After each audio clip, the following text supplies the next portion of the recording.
You're listening to Dare to Think, the official podcast of MereLiberty.com. I'm your host, Kerry Baldwin, and in today's episode,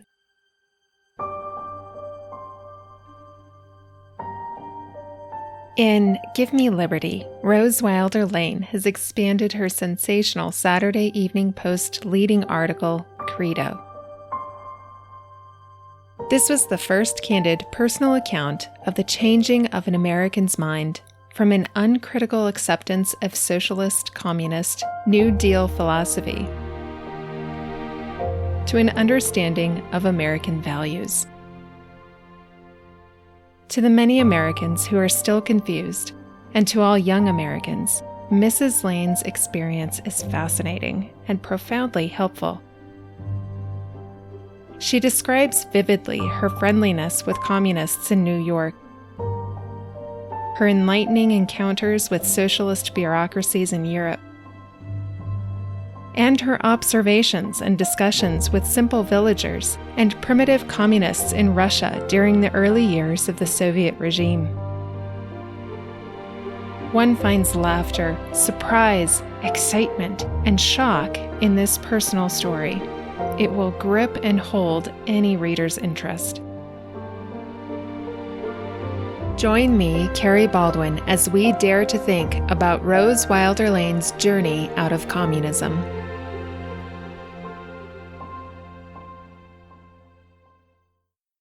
As one reads on, the deeper meaning emerges. The conflict between the old world's ancient and now reactionary collectivism and America's new and unique individualism becomes clear. Mrs. Lane and her readers come to understand the rarity and the supremely precious values of the personal freedom which only Americans have ever known. The freedom which we have foolishly taken for granted and which we could lose. Give Me Liberty by Rose Wilder Lane, a revised and enlarged edition of the book published in 1936. Copyright 1936 and 1954 by Rose Wilder Lane.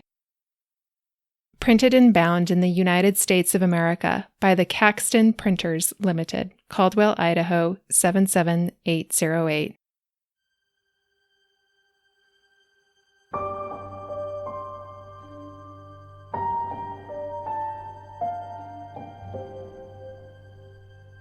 Give Me Liberty. Chapter 1. In 1919, I was a communist. My Bolshevik friends of those days are scattered now. Some are bourgeois, some are dead, some are in China and Russia. And I did not know the last American chiefs of the Third International, who now officially embrace democracy. They would repudiate me, even as a renegade comrade, for I was never a member of the party. But it was merely an accident that I was not. In those days, immediately following the First World War, it was not prudent to advocate fundamental changes in America. The cry was, "If you don't like this country, go back where you came from."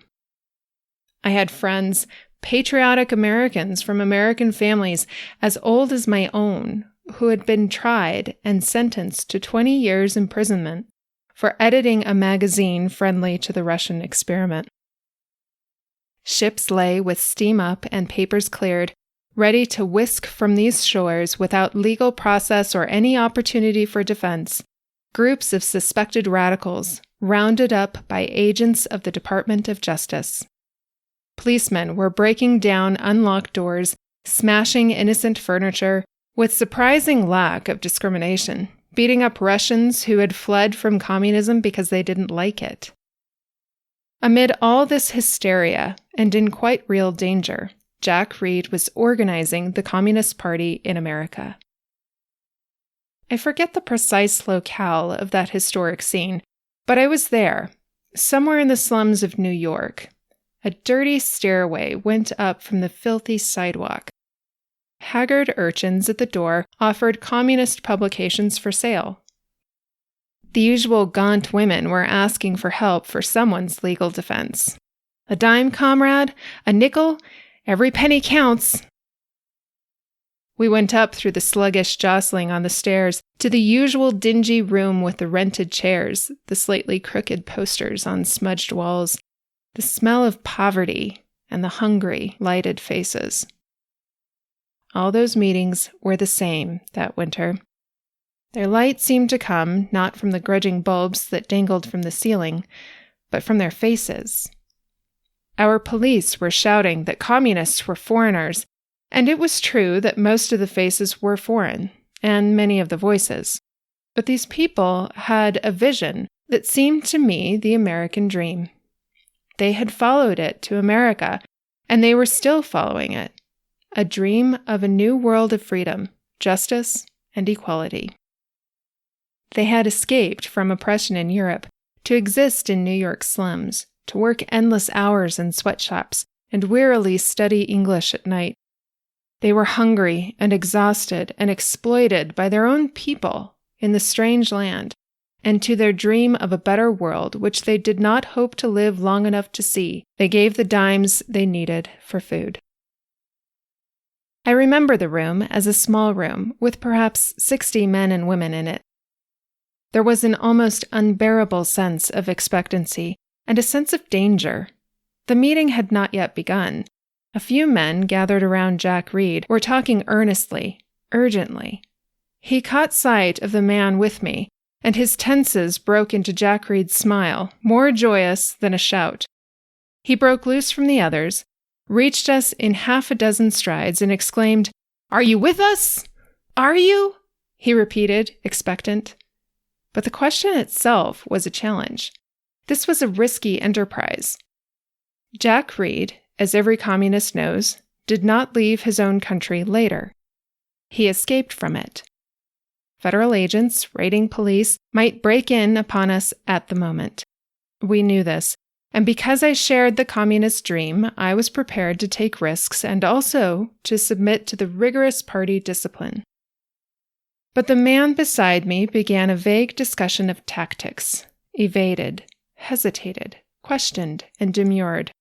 Finally, with a disarming smile, doubted whether he should risk committing himself. His safety was so valuable to the cause. Jack Reed turned on his heel, saying, "Oh, go to hell, you damn coward." This brief scene had shown me my complete unimportance at the moment. I represented no group, carried no weight in that complex theorists and of leaders. I was merely an individual, just then heartily in sympathy with Jack Reed's words and dazed by a miserable cold. I went home. The cold proved to be influenza. I nearly died. Expenses overwhelmed me. I had to make my living, and before my health recovered, I was in Europe. By so narrow a margin, I was not a member of the Communist Party. Nevertheless, I was at heart a communist. Many regard the collectivist state, as I did, as an extension of democracy. In this view, the picture is one of progressive steps to freedom. The first step was the Reformation, that won freedom of conscience. The second was the political revolution. Our American Revolution against an English king was part of that. This second step won for all Western peoples varying degrees of political freedom. Liberals have continued to increase that freedom by giving increasing political power to the people. In the United States, for example, liberals gained equal suffrage, popular election of nearly all public offices, initiative, referendum, recall, and the primaries. But now, we confront economic tyranny. Stated in its simplest terms, no man is free whose very livelihood can be denied him at another man's will. The worker is a wage slave. Final revolution, then, must capture economic control. I now see a dominant fallacy in that picture, and I shall point it out. But let it pass for the moment. There is another picture. This. Since the progress of science and invention enables us to produce more goods than we can consume, no one should lack any material thing. Yet, we see on the one hand great wealth in the hands of a few, who, owning and controlling all means of production, own all the goods produced. On the other hand, we see the multitudes always relatively poor, lacking goods they could enjoy. Who owns this great wealth? The capitalist.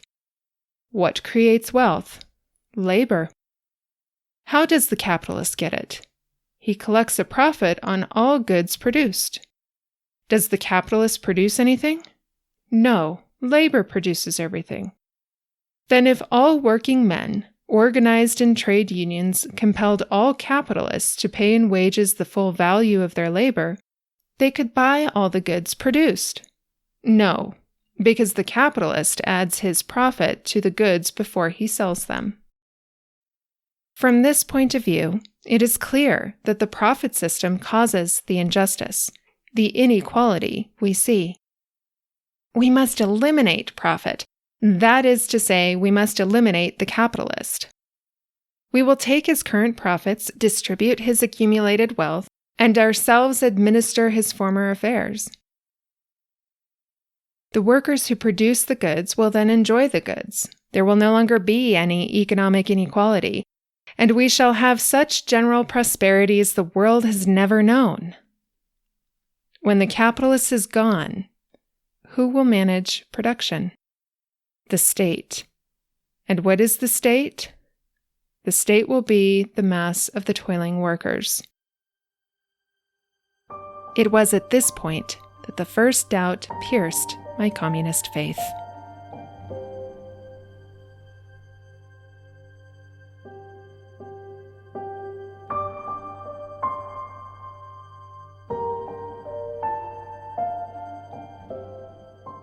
Chapter 2.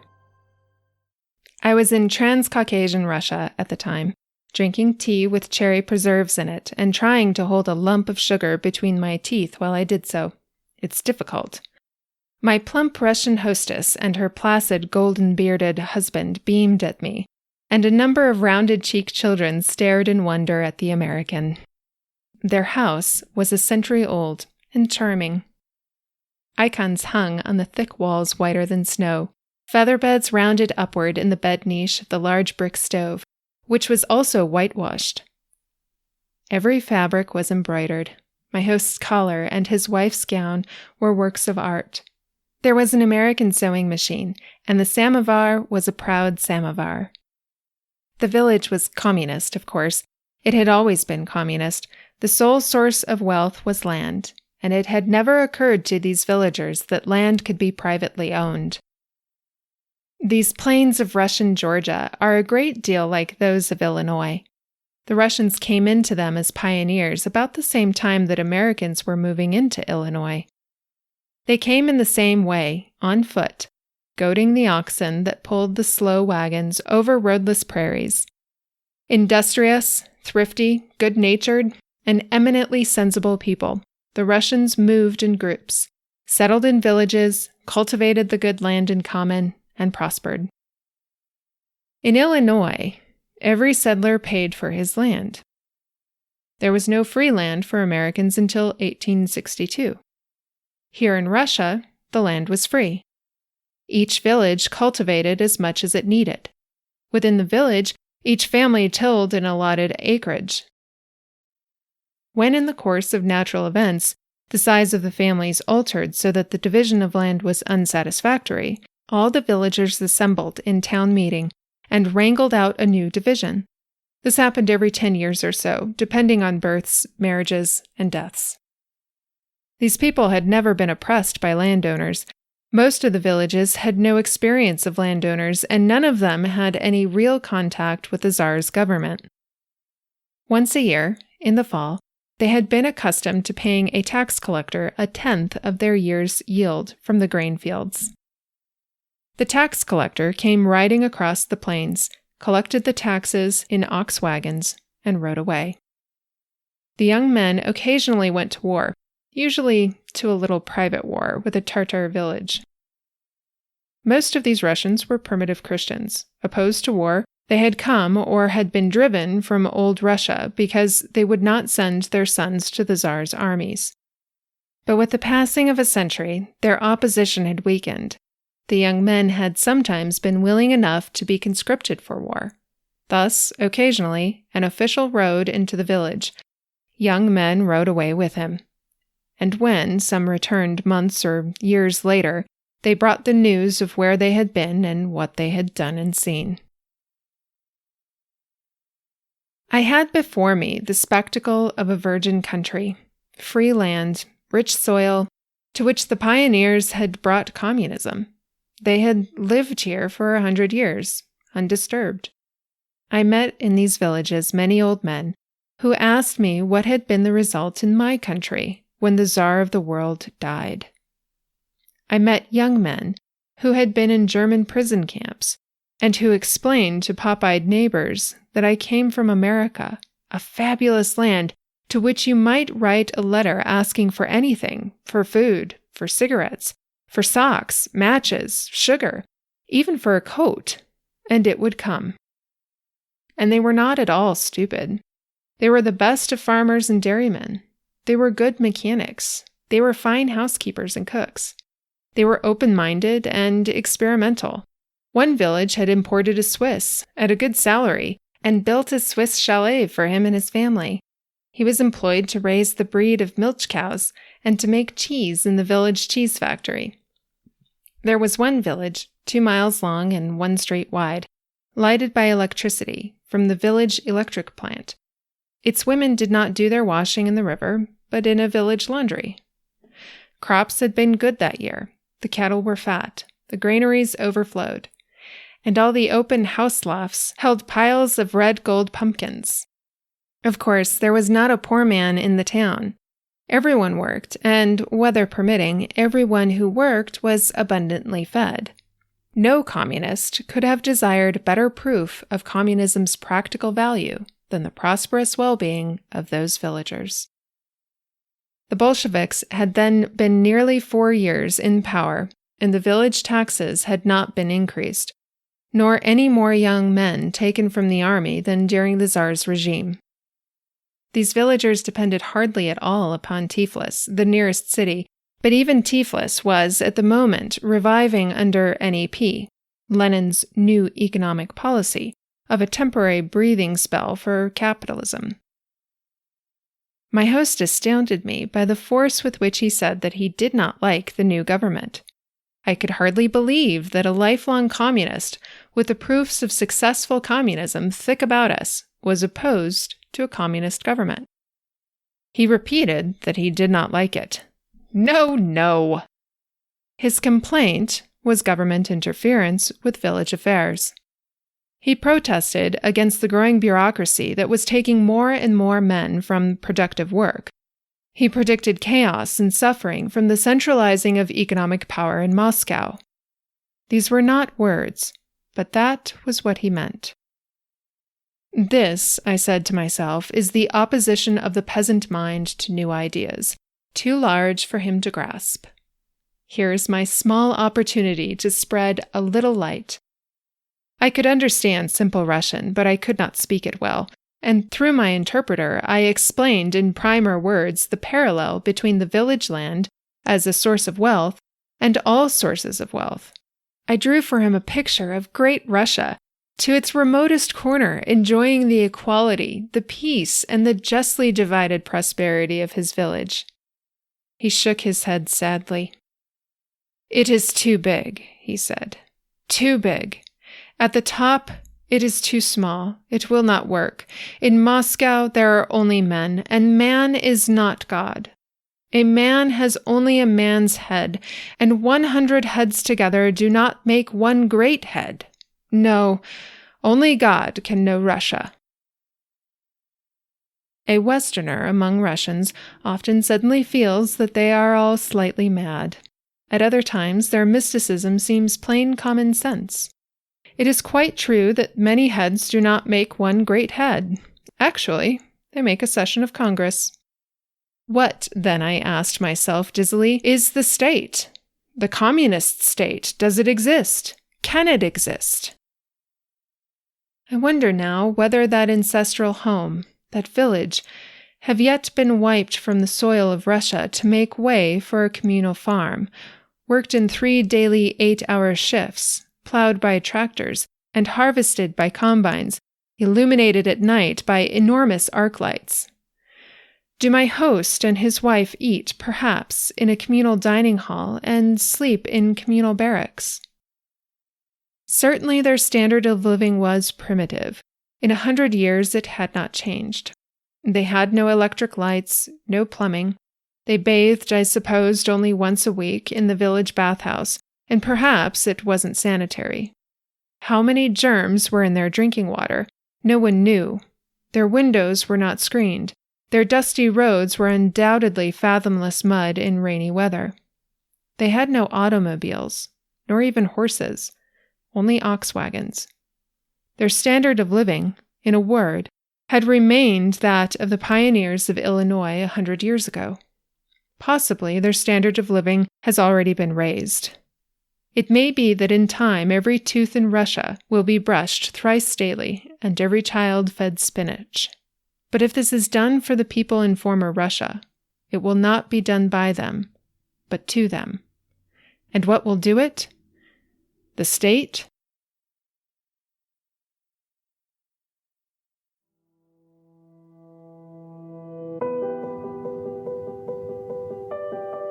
You've been listening to Dare to Think, the official podcast of MereLiberty.com.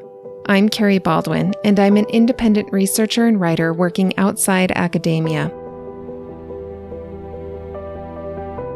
My mission is to challenge and rethink our paradigms for understanding society by applying Reformed theology and philosophy to politics, religion, and culture, in order to encourage individual freedom and responsibility within our own spheres of influence.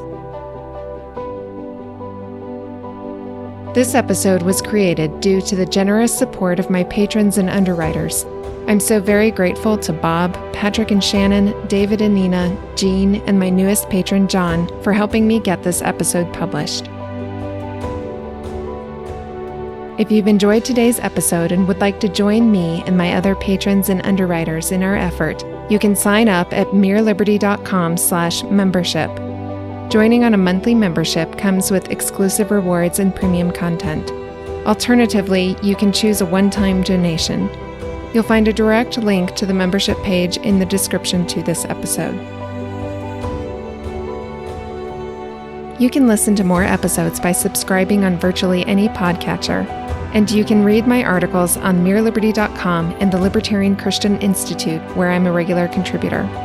You can also follow me on Facebook at facebook.com/Kerry.MereLiberty, and my Twitter handle is @MereLiberty. Thanks for listening.